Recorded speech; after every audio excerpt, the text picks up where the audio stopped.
A Midnight Quest. By Michael MidKnight, the Ministry of MidKnight, Me Global LLC, and Community Life Association.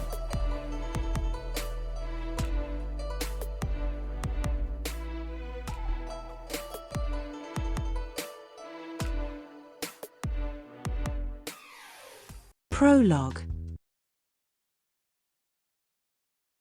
It's Halloween Eve, and it's also your birthday.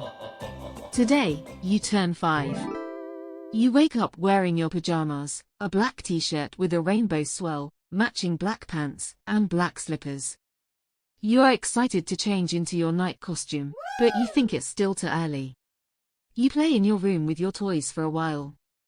In your bed, you have stuffed animals of a green gorilla, a red wolf, a yellow swan, a blue dragon, and a purple rabbit.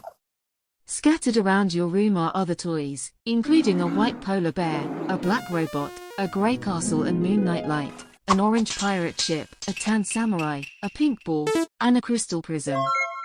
Looking around, you realize your rainbow apple pillow is missing, the pillow Mom gave you before she died.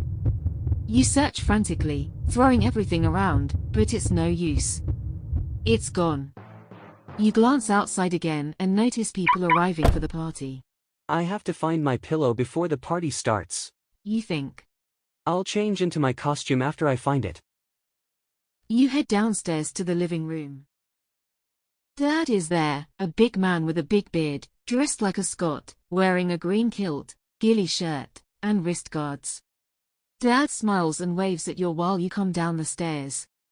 Then he says, "Happy birthday," in sign language and hands you a gift box. You open it to find a pair of green gloves. Dad raises his fist for a fist bump, and his square emerald wedding ring gleams. Thanks, Dad. You say, bumping his fist. His ring slightly hurts your knuckles. By the way, have you seen my apple pillow? Dad signs. "No, check the kitchen.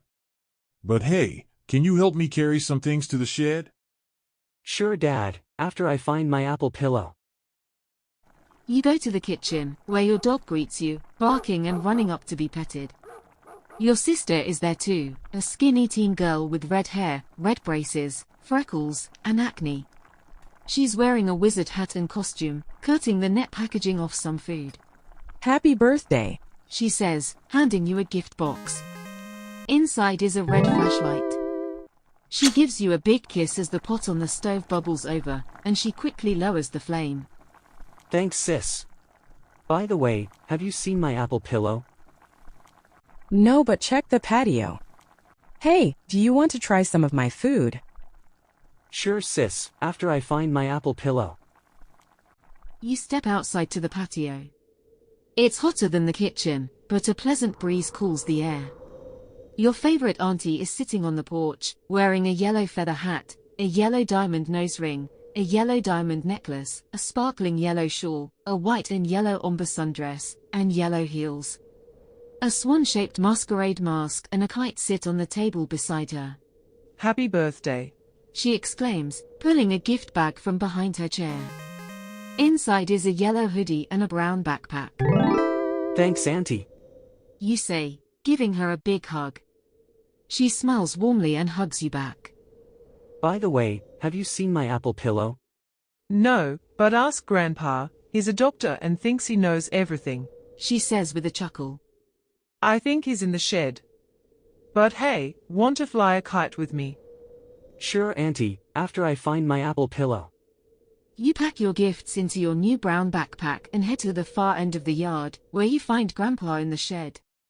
He's an old man with grey hair and a mustache, wearing a white jacket over blue scrubs, a headlamp, and Mom's old purple stethoscope. Mom was a nurse. Hey, Grandpa. You shout, startling him. He bumps his head as he turns around, rubbing it and grumbling. "Guess I should have worn a helmet." Sorry, Grandpa, but I need your help. Do you know where my apple pillow is? I've looked everywhere and can't find it. You glance at Mom's stethoscope, and a tear slips down your cheek. Grandpa kneels down to your level and says softly, "No, I haven't seen it. But it's not really gone. We all get lost sometimes, but with time and guidance, we find our way back home." He smiles. Now, go put on your costume, and come back ready to help me save this party from being a total disaster. We can make it fun. Who knows, maybe your apple pillow will turn up. And if it doesn't show up by the end of the party, then we will begin looking for it. Deal? You nod, feeling better, but still feeling a little sad. By the way, I heard a certain young one was turning 5 today. Happy birthday. He says, then he hands you a gift box. Inside is a blue baseball cap and blue goggles. Thanks, Grandpa. You bow your head, and he bows his to meet yours, pressing his forehead to yours. The headlamp digs in a little, but you don't mind. You both share a quiet moment, thinking of Mom. Good boy, he says, and you can tell he's crying too. Grandpa turns back to the shed as you put your new hat and goggles in your backpack. You glance around the yard, seeing Auntie still on the patio. Nearby are her 3 kids, your older cousins, one dressed in as a white stormtrooper, one in a white ship's captain costume, and the last in a white tuxedo with a black top hat and black cane. Then you see your beautiful next-door neighbor.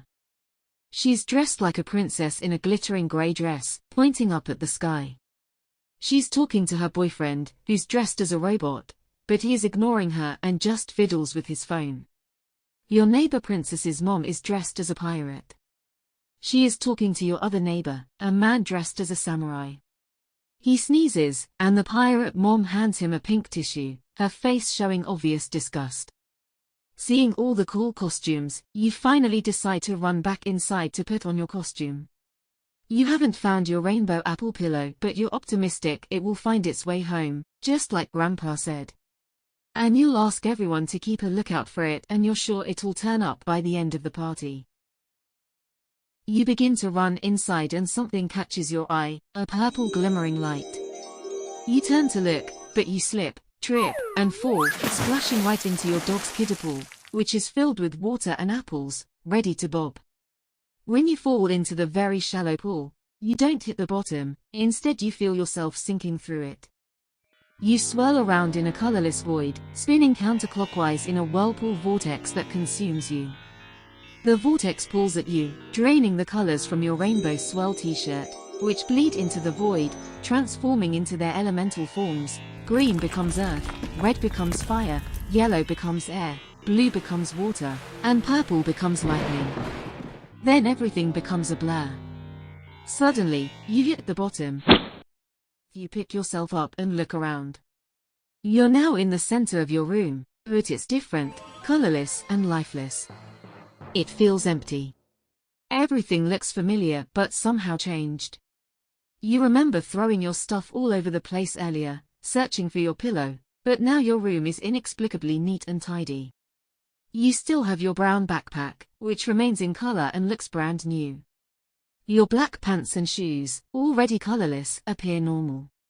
But something has happened to your shirt. It's now a plain white t-shirt, with all the color drained from when you passed through the vortex. Completely confused and slightly scared, you glance at your bed to make sure all your stuffed animals are still there. But they're not.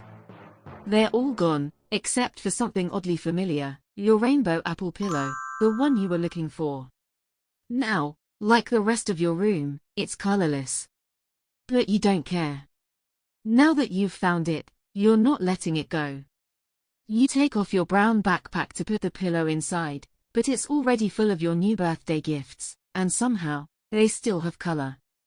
As you unpack the gifts from the backpack, you start putting them on. First, you take out the green fingerless gloves from Dad, then the red flashlight from your sister, followed by the yellow hoodie and brown backpack from Auntie, and finally, the blue cap and goggles from Grandpa. Then, you place the colorless apple pillow into the backpack. Still confused and deep in thought, you look out the window to see who has arrived for the party, but what you see both shocks and amazes you. Outside, instead of your usual view, you see a dense, wild jungle. You rush to your bedroom door, ready to run downstairs and outside to see for yourself. But when you throw open the door, you find yourself standing at the edge of the jungle.